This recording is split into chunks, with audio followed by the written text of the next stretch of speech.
सही समय का इंतजार, प्रेरक कहानी। नमस्कार दोस्तों, आप सभी का स्वागत है इस ज्ञान से भरी कहानी में। एक बार की बात है, गौतम बुद्ध अपने शिष्यों के साथ एक गांव से दूर किसी बड़े नगर की तरफ जा रहे थे। गर्मी के दिन थे और रास्ता भी बहुत लंबा था। गौतम बुद्ध अपने शिष्यों साथ बहुत देर से चल रहे थे। वहां से कुछ ही दूरी पर बरगद के वृक्ष की एक घुटने की छाया थी। सभी लोग उस वृक्ष के पास पहुंच जाते हैं। बुद्ध अपने शिष्यों सहित वृक्ष की घुटने की छाया के नीचे विश्राम करने के कारण होते हैं। बहुत देर से चलने की वजह से सभी का गला प्यास से सूख रहा था। यह बात बुद्ध जानते थे। बुद्ध ने अपने एक शिष्य को कहा, आप इस बरगद की छाया से 20 कदम दूर जाकर बरगद की 2 बार मुड़कर वापस आओ। शिष्य वैसा ही करता है जैसा बुद्ध ने बताया है। जब शिष्य बुद्ध के पास आए तो बुद्ध बोले कि क्या आपको किसी मुक्त हवा का अनुभव हुआ था? शिष्य बोला, हाँ बुद्ध, उस उत्तर दिशा की तरफ से मुझे कुछ ठोस हवा का अनुभव हुआ था। शिष्य की यह बात सुन बुद्ध ने शिष्य से तुरंत बोले कि उसी दिशा में चले जाओ, जरूर वहां से कुछ ही दूर पर एक तालाब अवश्य मिलेगा। उस तालाब से सबके लिए पानी ले आओ। शिष्य उसी दिशा में जब कुछ दूर जाता है तो वहां सत्य में एक तालाब होता है। तालाब देख शिष्य बहुत प्रसन्न होता है और तालाब के निकट जाकर जैसे ही तालाब से पानी भरने वाला होता है, तभी शिष्य की दृष्टि वहां दूर तालाब में कपड़े धोती कुछ स्त्रियों पर जाती है। यह देख शिष्य मन में दृढ़ है कि यह पानी तो गंदा हो गया है। लेकिन जब शिष्य ध्यान से तालाब के पानी को देखते हैं कि अभी भी तालाब का कुछ पानी साफ है, तो में 2 बैलगाड़ी जोश से तालाब के किनारे से निकल जाती है। बैलगाड़ी के तालाब के नीचे मिट्टी के ऊपर इतनी जोर से निकलती है कि तालाब के नीचे बहुत सारी मिट्टी तालाब के ऊपर आती है, जिस वजह से तालाब का बचा हुआ पानी भी गंदा हो जाता है। यह देख शिष्य बिना पानी के लिए क्रोध में बुद्ध के पास वापस चला जाता है। शिष्य बड़े ही निराशाजनक भाव से बुद्ध को सब बात बताता है। शिष्य की बात सुन सभी शिष्य सीखते हैं कि हमें तुरंत यहाँ से बाहर निकलना चाहिए, किसी दूसरे स्थान पर पानी की खोज करनी चाहिए, अन्यथा प्यास के मारे जान निकल जाएगी। इधर बुद्ध सभी को शांत होने के लिए कहते हैं और धैर्य रखकर कुछ देर यही बैठते हैं। उचित समय आने तक संयम बनाए रखें। सभी बुद्ध की बात सुनकर शांत हो जाती है और वही बैठ जाती है। कुछ समय बीतने के बाद बुद्ध ने फिर से अपने शिष्य को उसी तालाब से पानी लाने के लिए कहते हैं। शिष्य बिना किसी सवाल के उसी तालाब से पानी लेने के लिए फिर से चला जाता है। तालाब की हालत देख शिष्य को यकीन नहीं होता। तालाब का पानी पूरी तरह से साफ होता है। यह देख शिष्य बहुत खुश होता है और जल भरकर बुद्ध के पास जाता है। सभी पानी पीकर अपनी प्यास बुझाते हैं। लेकिन अभी भी सबके मन में ये एक सवाल था कि आखिर यह चमत्कार हुआ कैसे? तालाब का सब पानी तो गंदा था। इन चरणों को लगा कि जरूर ये बुद्ध की शक्ति है। इनमें एक शिष्य ने यह प्रश्न बुद्ध से पूछा ही लिया कि यह चमत्कार कैसे किया। शिष्य का उत्तर देते हुए महात्मा बुद्ध बोले कि यह कोई चमत्कार नहीं, यह आपके सब्र का फल है। यह फल आपके सब्र बनाए रखते हुए उचित समय के इंतजार का है। देर से हम सब लोगों ने सब्र किया। देर से तक तालाब के पानी के ऊपर तैर रहे सभी गंदे तत्व और मिट्टी वाले तालाब के पानी के नीचे तैर रहे थे। फिर कुछ देर बाद शिष्य जब तालाब के पास पहुंचा, तब तक सब दूषित कण नीचे बैठ गए थे, जिस कारण से तालाब का पानी पहले की तरह साफ हो चुका था तथा तालाब साफ दिखाई दे रहा था। यदि उस समय आप लोगों ने सब्र न किया होता, धैर्य न रखा होता तो आप सब इतनी गर्मी में पानी की खोज में प्यासे रहकर शायद अब तक मृत्यु को प्राप्त हो गए होते, क्योंकि यहाँ से अगला कोई तालाब है या नहीं, और होगा भी तो क्या वह पानी साफ होगा या नहीं। इन सब कारणों से आप कभी प्यास न खाएंगे और प्यास से मर जाएंगे। दोस्तों, आपको यह कहानी कैसी लगी कमेंट करके बताएं और अपने दोस्तों के साथ शेयर करें। असल में ज्ञानी कौन, प्रेरणादायक कहानी। नमस्कार दोस्तों, आप सभी का स्वागत है इस ज्ञान से भरी कहानी में।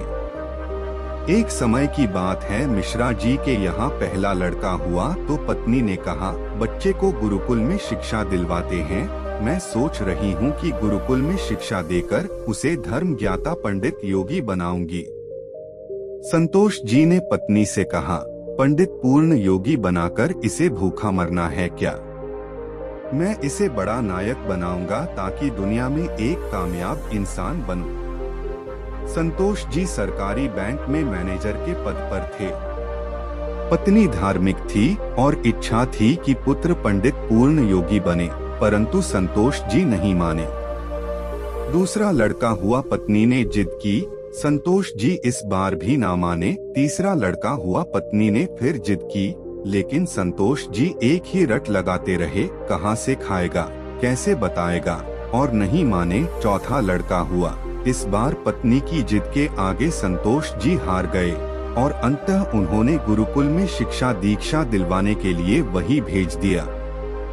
अब धीरे धीरे समय का चक्र घूमता हुआ अब वो दिन आ गया जब बच्चे अपने पैरों पर खड़े हो गए हैं। पहले 3 लड़कों ने मेहनत करके सरकारी उपलब्धि हासिल कर ली। पहला डॉक्टर, दूसरा बैंक मैनेजर, तीसरा एक सरकारी कंपनी में जॉब करने लगा। एक दिन की बात है, संतोष जी पत्नी से बोले, अरे भाग्यवान, देखा मेरे तीनों होनहार बेटे सरकारी पद पे हो गए न, अच्छी कमाई भी कर रहे हैं। तीनों की जिंदगी तो अब सेट हो गई, कोई चिंता नहीं रहेगी अब इन तीनों को। लेकिन अफसोस, मेरा सबसे छोटा बेटा गुरुकुल का आचार्य बनकर घर घर यज्ञ करवा रहा है, प्रवचन कर रहा है। जितना वह 6 महीनों में कमाएगा उतना मेरा एक बेटा 1 महीने में कमाएगा। हे भाग्यवान, तुमने अपनी मर्जी से काम करके बहुत बड़ी गलती की है। तुम्हें भी आज इस पर लौटना होगा, लेकिन तुम बोलती नहीं हो। पत्नी ने कहा, हम में से कौन गलत है? ये आज दूध का दूध पानी का पानी होना चाहिए। चलो अब हम चारों ओर की जांच ले लेंगे, कौन गलत है कौन सही पता चल जाएगा। दूसरे दिन शाम के वक्त पत्नी ने बाल तोड़ दिए, अपनी साड़ी का पल्लू तोड़ दिया और चेहरे पर 1-2 कील के निशान मारकर बैठ गई और पतिदेव को अंदर कमरे में छिपा दिया। बड़ा बेटा आया और पूछा, मम्मी क्या हुआ? माँ ने जवाब दिया, पापा ने मारा है। पहला बेटा, बुढ़ा सठिया गया है क्या? कहाँ है? बुला तो जरा। माँ ने कहा, नहीं है, बाहर गए हैं। पहला बेटा, आए तो मुझे बुलाना, मैं कमरे में हूँ, मेरा खाना खत्म दो, मुझे भूख लगी है। ये प्रजाति कमरे में चली गई। दूसरा बेटा आया, पूछा तो माँ ने वही जवाब दिया। दूसरा बेटा, क्या पगला गया है इस बुढ़ापे में? उनसे कहना टुकड़े अपनी पसंदीदा खुची गुजरात ले आए तो मुझे बुलाया और मैं खाना खाकर आया हूँ, सोना है मुझे, अगर आए तो मुझे अभी मत जगाना, सुबह की खबर लेता हूँ। ये कहकर वो भी अपने कमरे में चला गया।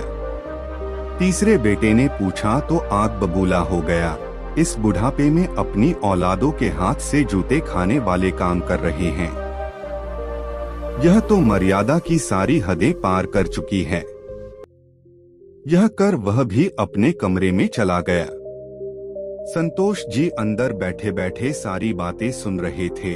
ऐसा लग रहा था कि जैसे उनके पैरों के नीचे से जमीन खिसक गई हो और उनके आंसू नहीं रुक रहे थे।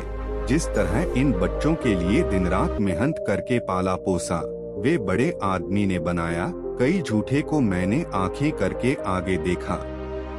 और ये ऐसा बर्ताव अब तो अनुग्रहित ही नहीं हो रहा। ताई में चौथे बेटे के घर में ओम ओम ओम करते हुए अंदर आया। माँ को इस हाल में देखा तो भागते हुए आया। पूछा तो माँ ने अब बुरे बुरे शब्दों में अपने पति को बुरा भला कहा। तो चौथे बेटे ने माँ का हाथ पकड़कर समझाया कि माँ, आप ऊंची की प्राण हो, वो आपके बिना अधूरे हैं। अगर ऊंची ने आपको कुछ कह दिया तो क्या हुआ? मैंने ऊंची को आज तक आपसे बदतमीजी से बात करते नहीं देखा। वो आपसे हमेशा प्यार से बात करते थे। जो इतनी सारी खुशियाँ दी, आज निराशा से पेश आए तो क्या हुआ? हो सकता है आज उन्हें किसी बात को लेकर चिंता हो रही हो ना हो। माँ, आपसे कभी गलती जरूर हुई होगी। अरे माँ, रैंक आपका कितना ख्याल रखता है। याद है न आपको 6 साल पहले जब आपका स्वास्थ्य ठीक नहीं था तो रैंक ने कितने दिनों तक आपकी सेवा की थी। वही खाना बना रहे थे, घर का सारा काम करते थे, कपड़े धोते थे। तब आपने फोन करके मुझे सूचना दी थी कि मैं दुनिया की सबसे भाग्यशाली औरत हूँ। तुम्हारी कहानियाँ मेरी बहुत याद आती हैं।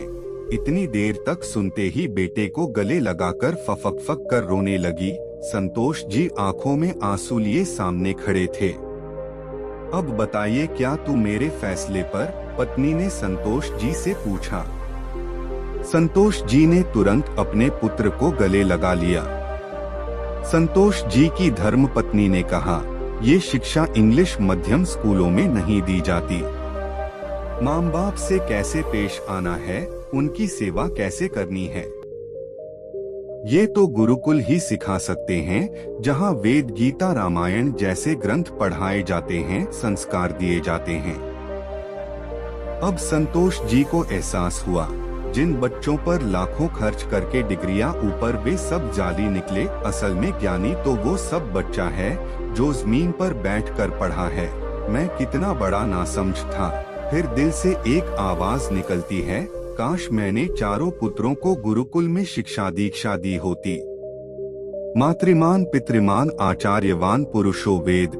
जब बच्चों के गुरुओं की गणना होती है तो उसमें पिता और आचार्य के पहले माता का नाम आता है।